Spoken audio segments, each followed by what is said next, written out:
Welcome back to Left, Labor Education for today. This is the weekly rundown where we talk about the top stories from the world of work this week. And in this edition of the rundown, I want to talk about a couple companies that I haven't mentioned before on the channel, starting with about 400 retail employees from Macy's who participated in a Black Friday strike this week at 3 locations in the Seattle, Washington area. The workers are represented by the United Food and Commercial Workers, or UFCW, and they say that the company has not done enough for workers in terms of wages, despite significant executive compensation and significant profits in the couple years coming out of the pandemic. The workers also say that the company has not done enough in terms of health and safety, when theft and other forms of crime are continuing to be on the rise. Last month, these workers had voted in favor of strike authorization by a rate of 96%. But before the Black Friday strike event, Macy's had released a statement saying that we respect the rights of our colleagues. As always, our top priority is to ensure the safety of our colleagues and customers in store.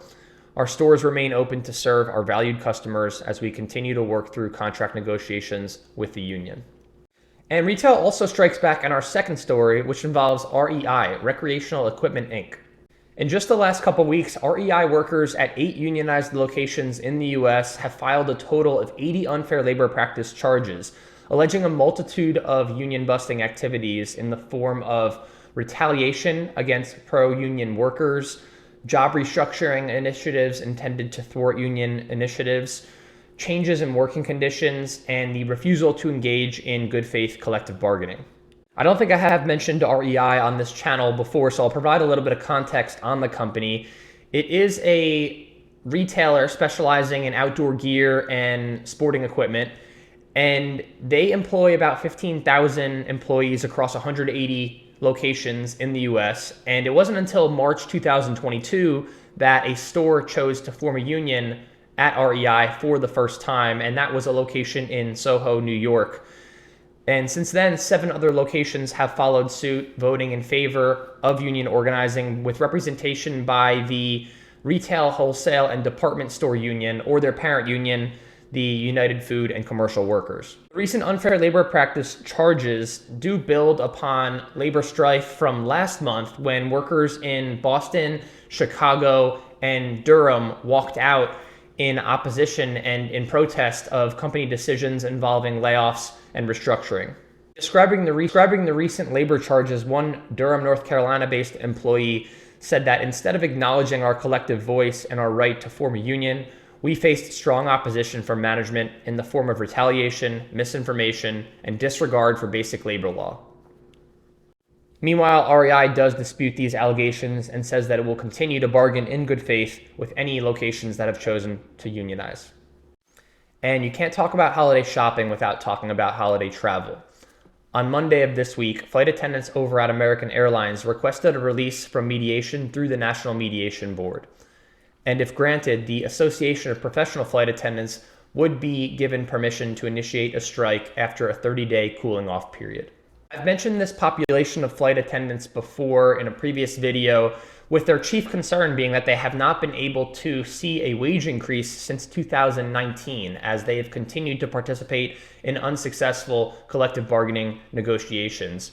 And since my last report, concerns have only escalated as pilots over at American Airlines were given a 40% wage increase upon completion of their negotiations, leaving the flight attendants ever more frustrated about their lack of progress. And in a related story, pilots over at Southwest Airlines are also trending in a similar direction as they plan to request a release from mediation as well. The pilots who are represented by the Southwest Airlines Pilots Association had made a similar request for release from mediation back in June, which had been denied. And while it appears that pilots are more likely trending toward the significant wage increases that they're looking for, based on pattern bargaining and the expectation that they'll receive at least the 40% wage increase that was received by American Airlines pilots, there's still other issues on the table that are of concern. For example, pilots are really concerned about scheduling as well as the upcoming winter flying season, which was a total disaster for Southwest Airlines last year due to increased customer demand and unexpected winter storms. And outside holiday shopping and travel, we also saw some unique labor developments in the banking sector as two branches of the banking giant Wells Fargo have submitted petitions for union representation elections. Workers at the Albuquerque, New Mexico and Bethel, Alaska Wells Fargo branches have petitioned to join Wells Fargo Workers United, which is a subsidiary of the Communication Workers of America. And so while these would be the first two stores to officially unionize at Wells Fargo, it's not the first time that the company has sustained union organizing efforts. There's been a history of labor concern as the company has established a reputation for having a toxic workplace culture. Jesse McCool, a senior compliance officer who's worked at the company for 8 years now, got involved with the organizing committee during the pandemic and says that no positive changes will occur for workers if it's left up to senior leadership. She says, as bank workers don't realize we have the right to unionize, but it's time that management committees of our bank heard our collective voices. And this does hit on a very interesting point in the sense that the banking sector largely has been insulated from union organizing throughout its history. But as you've seen in other sectors over the last couple years coming out of the pandemic, as more and more workers choose to express their collective voice through union organizing, that popularity is extending into new industries and new sectors of the US economy, including banking. And in our last story of this rundown episode, I wanted to provide an update on an unfair labor practice charge that was filed by Apple employees in Towson, Maryland last year. In June of last year, employees at the Apple store in Towson, Maryland became the first to officially vote in favor of union organizing among all US Apple locations. Later in October of 2022, Apple announced improvements to health and education benefits for all of its US-based non-union workers.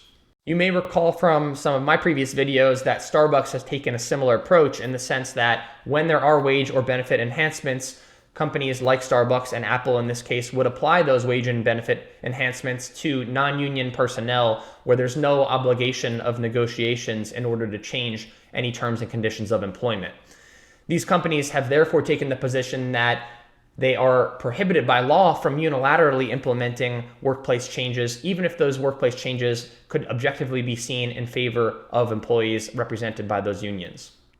In this case, an unfair labor practice charge was filed by the International Association of Machinists and Aerospace Workers, which represents these Apple Store employees in Towson, Maryland, and that charge was filed back in November of 2022. Accompanying that charge, the employees also sent a letter to CEO Tim Cook, and they expressed their disappointment and disapproval with Apple's approach by offering these benefits only to employees at non-union locations.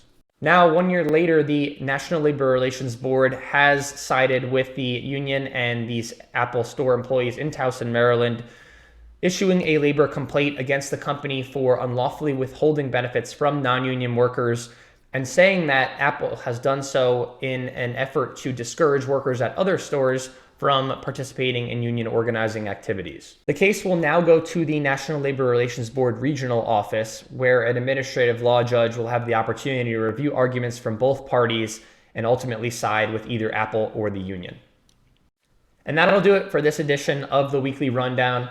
I hope you enjoyed it, I hope you learned something, and I hope to see you again in next week's video. Thanks for watching, and take care.